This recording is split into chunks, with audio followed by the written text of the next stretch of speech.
And we'll begin by just simply laying on our backs. The knees are bent, the arms are out to the sides. Just give yourself 3 deep breaths here.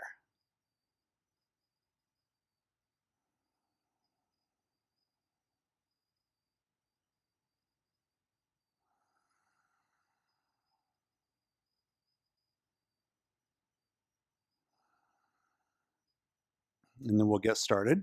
Lengthen your left leg along your mat and pull your right knee into your right shoulder. And reach the right foot toward the ceiling. You can either hold on to the leg or let your arms be off to the side to your preference. So just start to make some ankle circles, holding your shin as still as you can to isolate the movement in the ankle. You feel your toes moving as well, and trying to make the range of motion as full as possible. The reverse direction of the circles. Again, trying to move your toes as well as the ankle and the foot.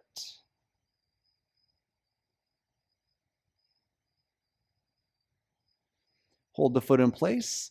Either straighten the leg or bend the knee a little. Lower the leg all the way down onto the ground. Left knee bends, pull the knee into the chest. And then send the foot up to the sky. Ankle circles. Holding your shin relatively still to isolate the movement in the foot, the ankle, and your toes. Reverse direction.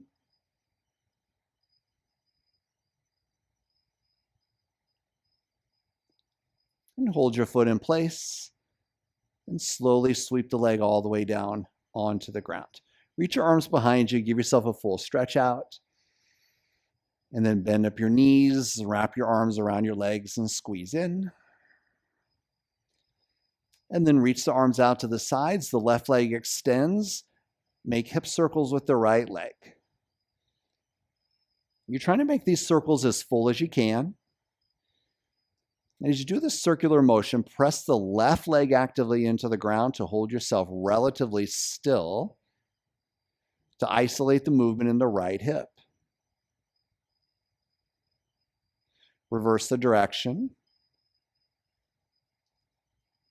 And you want to do these simple range of motion movements long enough until the muscles start to feel slightly fatigued. That will warm up the joints and release synovial fluid inside of the joint.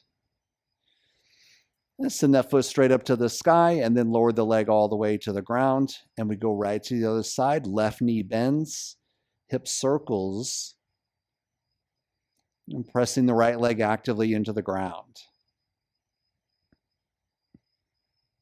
As I was mentioning, this simple range of motion exercise is so valuable for your joints because it releases synovial fluid, which is the joint juice, the joint lubrication inside of the joint to keep your joints healthy. Let's reverse the direction.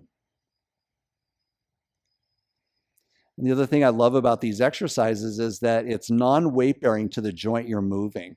So it gives the chance for the joint to heal and rejuvenate and to be stimulated while it's not bearing weight. And send that foot up toward the ceiling. Get yourself a good stretch there. And slowly lower the leg down to the ground. Reach your arms all the way behind you. Full stretch. And then once again, reach your arms out to the sides. Bend up your knees. Bring your feet away from each other. And just start to move the knees from side to side. Now, this particular one is particularly valuable for your hips as well as your lower spine. So as you do this simple movement, just feel the nice stimulation you're getting. Easy range of motion. We'll do a couple more times to each side. Be sure to give yourself a deep breath or two as well.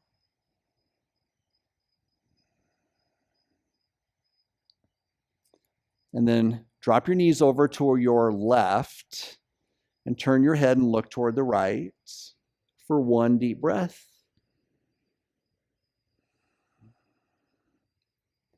And then switch that over to the other side for one deep breath.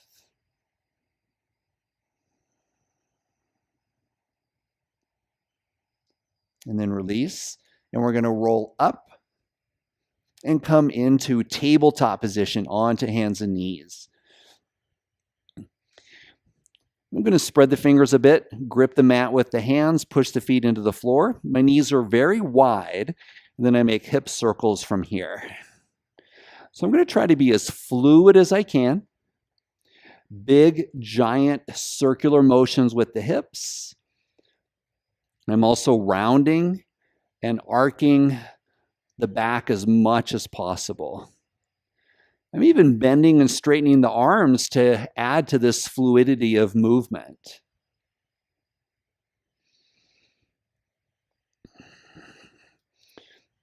Try to exaggerate the movement even. And we'll reverse the direction. Great exercise here for maintaining mobility of the entire spine as well as your hips.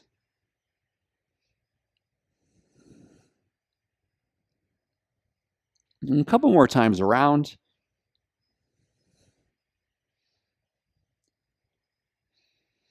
And then back to the center position. Now this time, I'm going to walk the knees in close together. And then reach the right leg back behind. I'm going to look up and pull the belly in tight, lift the leg a little higher, really firm up your belly, and then bring the nose to the knee as close as you can. Then reach it out and pull it in. You do these long enough to feel a little bit of rhythm. As I mentioned before, the muscles may fatigue a little, which is perfectly fine. Last one.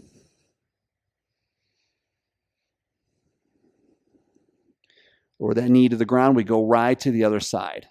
Lifting the leg, lifting your chin, pull the belly in firmly, and then flow through the movement.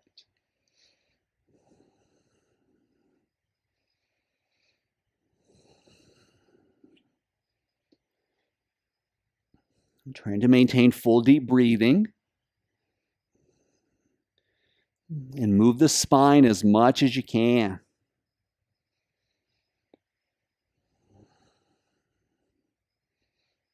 Last one. And lower back down. All right, from here, I'm widening the knees again a bit. The left arm is going to reach underneath my right shoulder. I try to reach as far through as I can, and then I sweep that arm all the way up, looking up to the hand, and then sweep the arm through and reach it up. Now, as I do this one, I'm trying to hold the hips relatively still. They're going to move a little bit. I'm pushing the feet into the ground. So my lower body feels relatively still to isolate more of the movement in the upper back and the shoulder. A couple more times.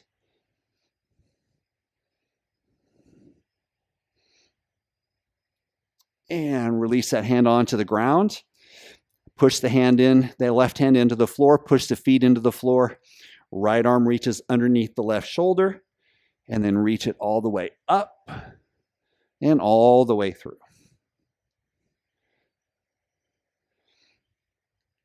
Simple range of motion, never forcing it.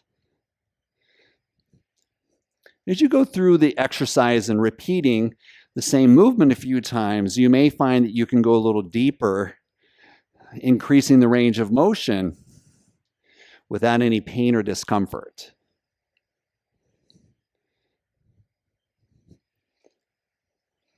A couple more times.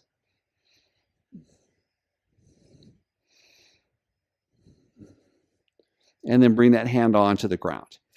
And draw the knees a little closer together, and then just simply round the spine and arc the spine. Rounding, pulling the belly in, and as you arc, keep the belly pulled in.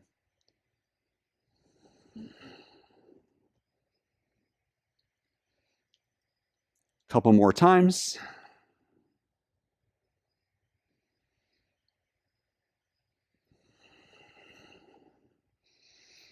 And back to the neutral position.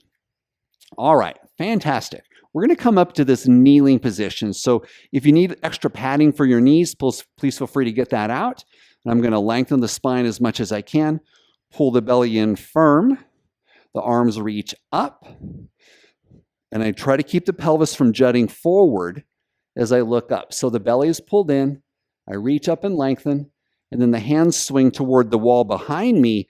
You can come part way down, or maybe the head all the way to the floor. Reach all the way up, and reach all the way down, or halfway down, or all the way down. Now, there's no need to reach the hands too far behind you or up to the sky too much. You're trying to just have a normal range of motion for the shoulders. So as I go down, the hands are pointing toward the back wall, not toward the sky.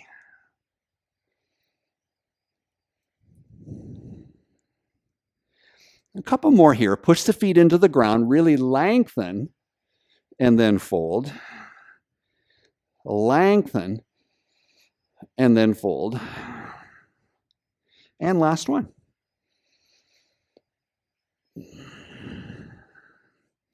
Come back up to the kneeling position. Now we're going to make some range of motion for the shoulder. So let's start with the left. Reaching the arm up and around into full circles. Now if this hurts the shoulder, make the circle more horizontal like this. Or if the shoulder feels okay, then the circles are more vertical. I'm trying to hold the chest relatively still because I want the motion isolated in the shoulder. This feels so good. Such a fantastic, simple exercise. We'll reverse the direction. I'm having to stabilize so the belly is pulled in. So I hold myself relatively still. I'm making these circles as full as possible. And let's go to the other side. Now my right shoulder doesn't have as much range of motion or flexibility as the left. So for me, my circle feels like it's slightly more out to the side. And if you have an injury, your movement could look even like this, with the elbow bent and little teeny circles. Like in my case, my shoulder's not too bad. I've been working on it.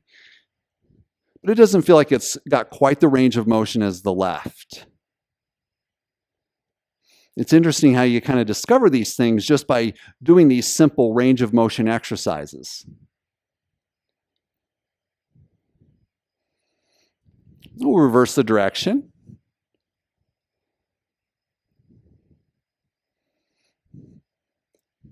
It's so nice to systematically go through the body with these range of motion exercises, and it doesn't take very long. Okay, fantastic. Bring your fingers onto your shoulders. Now in this one, the elbows are going to come forward and the spine rounds. So you see the back rounded when the elbows come forward. And then the shoulder blades squeeze together, and I pull the belly in as those elbows go wide. And then I continue with that motion.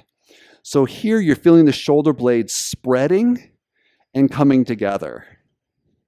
So it's not just an arm movement, but it's the entire upper back. I love this one. So good to get flexibility and movement in the upper back. So make sure your upper back is arcing and rounding. Let's reverse the direction of our circles. It is kind of surprising how the muscles fatigue relatively quickly, even doing these simple exercises without any kind of weights or resistance.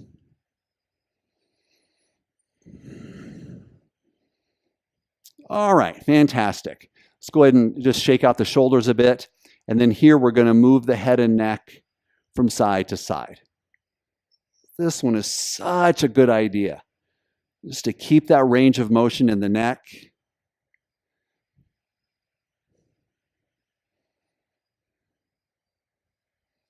A couple more times to each side.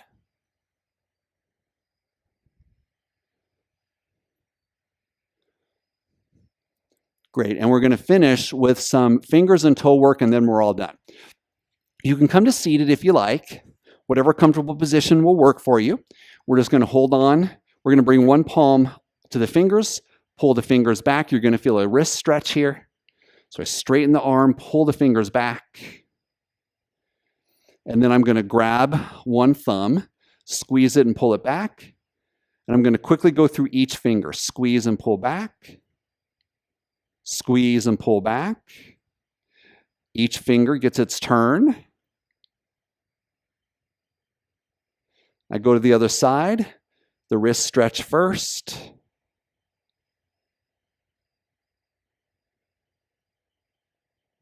And then each finger. So as I squeeze them, it helps to increase circulation, blood flow in the fingers. And we give them a little stretch as well. And then shake them out. And we finish with the toes. A couple of options here. One, you could just squeeze each toe and pull it back. Or I'm going to get this foot forward a little more. I like to actually interlace my fingers in between each toe. And if you do this a lot, it doesn't hurt. When you first do it, it's kind of uncomfortable. And I'm going to interlace as best as I can, and then just kind of squeeze around the toes. You can do some movement here if you like. And if you're pretty flexible, you might find it easier to put the foot up on top of the knee. But if you're not able to do that, just keep it down on the floor. There's some nice little bit of movement here for the toes.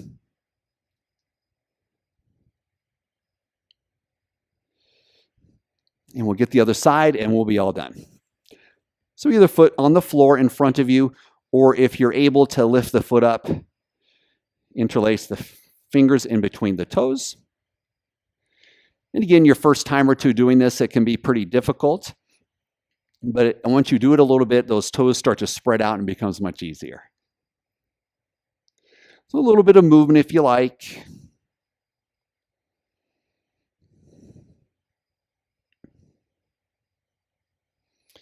And pull the fingers back out. And let's finish with a couple of deep breaths. Just remind ourselves the importance of deep breathing.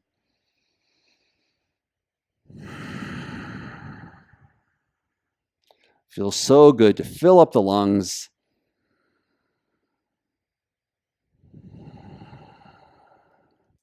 And you are all done for the day. Thanks for joining me, and I'll see you soon.